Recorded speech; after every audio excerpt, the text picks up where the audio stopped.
Number आमदार आहे आपल्याला आवडता मुख्यमंत्री ग्राम समृद्धी योजनेच्या अंतर्गत निवड केलेल्या या वडगाव कडे गावाच्या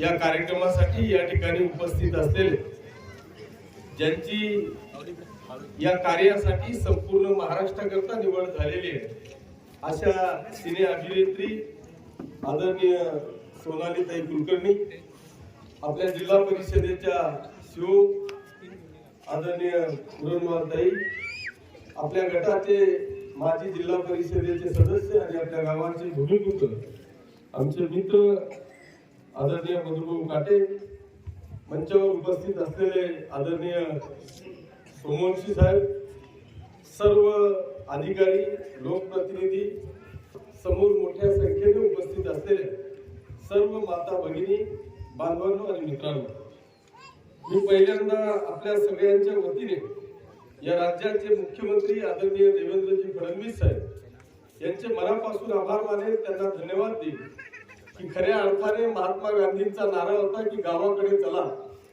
आणि तोच नारा मला वाटतं राज्याचे मुख्यमंत्री आदरणीय देवेंद्रजी फडणवीस साहेबांनी मनाशी बाळगून खऱ्या अर्थाने या ग्रामीण भागातल्या ज्या ज्या काही समस्या असतील त्या समस्या सोडवण्याचं काम या मुख्यमंत्री ग्राम समृद्धी योजनेच्या माध्यमातून या ठिकाणी घेतलेलं आहे. आणि त्याच्यामध्ये मला वाटतं आपल्या गावाचं खरं म्हणजे हे भाग्य आहे की जिल्ह्यामध्ये जे अनेक गावं सिलेक्ट झाले असतील, त्या सिलेक्ट गावांमध्ये आपल्या तालुक्याचं हे वडगाव एक गाव हे सिलेक्ट झालं, त्याबद्दल आपल्या सगळ्यांच्या वतीने मी प्रशासनाचे मनापासून आभार मानतो, त्यांना धन्यवाद देतो.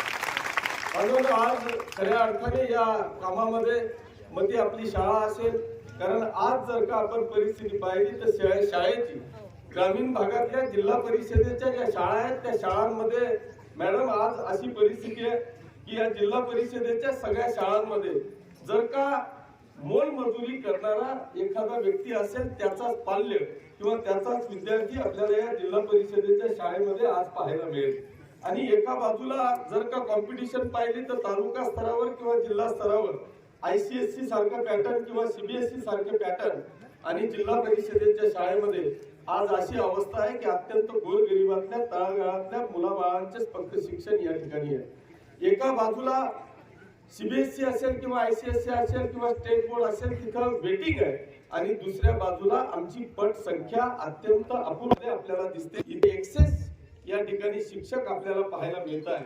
हे अंतर कमी करण्यासाठी खऱ्या अर्थाने खूप मोठं काम मला वाटतं शिक्षण विभागाला किंवा राज्य सरकारला आपल्याला या ठिकाणी करावं लागणार आहे. एका बाजूला प्रत्येक गाव असेल, पाडा असेल, छोटे छोटे गावं असतील, त्या गावांमध्ये आपलं मोठं स्ट्रक्चर आहे, जिल्हा परिषदेची मोठी जागा आहे, तिथे आपल्याला सगळ्या ठिकाणी शाळा खोल्या आहेत, परंतु या सगळ्या याच्यामध्ये शिक्षणामध्ये नेमका काय अभाव आहे हा मला वाटतं आपल्याला त्याकडे जर का लक्ष केंद्रित करता आलं तर एक चांगल्या पद्धतीने हा जो गोरगरिबांचा मुलगा आहे, विद्यार्थी आहे, यालाही वाटतं.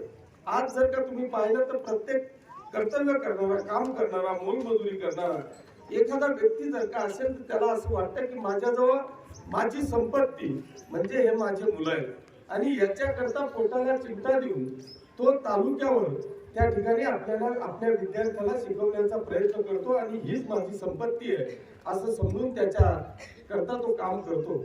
परंतु इथे मला सांगताना या ठिकाणी मग ते माध्यमिक असेल किंवा कॉलेज असेल, आपण विचार करा, जिल्हा परिषदेची शाळा सोडा, पण बऱ्याचदा असं होतं की माध्यमिक शाळा जर का आपण पाहिल्या तर किंवा कॉलेजेस आपण जर का पाहिले तर परिस्थिती अशी आहे की एक शिक्षक एखादा विषय घेऊन प्रावीण्य मिळवलेला असतो, पण मला आजपर्यंत असं आढळलं नाही की तो 10-20 वर्ष झाले शिकवतोय, पण शिकवत असताना पुस्तकाविना एखादा शिक्षक शिकवतोय असं मला आजपर्यंत पाहायला मिळालं नाही.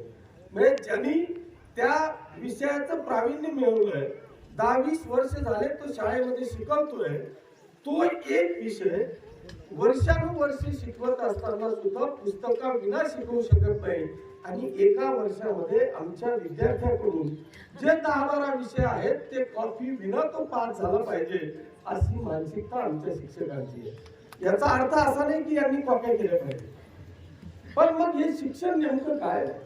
आम्ही कशा पद्धतीने पुढे गेलं पाहिजे याच्यावर आपल्याला काही मार्ग काढता येईल का, मला वाटतं हा सुद्धा अत्यंत महत्वाचा विषय या ठिकाणी आपण केला पाहिजे असं मला वाटतं.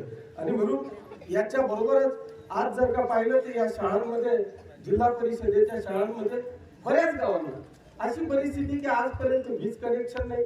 वीज कनेक्शन आहे तर त्याचं लाईट बिल कोण भरेल हा प्रश्न आहे. त्यांनी लाईट बिल नाही भरलं तर MSCB त्याच्या लोकांना मार्चाला येऊन बसते की याचं कनेक्शन कट करा. तर ह्या सगळ्या गोष्टींवर मला वाटतं आपल्याला एक लक्ष केंद्रित करणं गरजेचं आहे. मागच्या काळामध्ये आपण DPDCच्या माध्यमातून या शाळांचा दर्जा वाढावा म्हणून मला वाटतं सगळ्याच शाळांना आपण कंपाऊंड या ठिकाणी दिले आणि कंपाऊंडच्या माध्यमातून हे झालेलं आहे.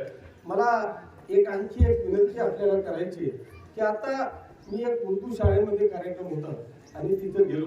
आता 2 विषय असे आलेले आहेत की विद्यार्थी आणि विद्यार्थिनींना एकत्रित करण्याचा काहीतरी निर्णय मला वाटतं GR शिक्षण विभागाने केलेला आहे. आता तिथे जर का पाहिलं तर सगळे ते वेगवेगळे आहेत. तर माझी विनंती आहे की तिथं पटसंख्या मुस्लिम समाजाची असल्यामुळे एवढी मोठी पटसंख्या आहे त्यांना वेगवेगळं ठेवणं हे गरजेचं आहे. म्हणून तो एक निर्णय आपण त्या ठिकाणी घ्यावा.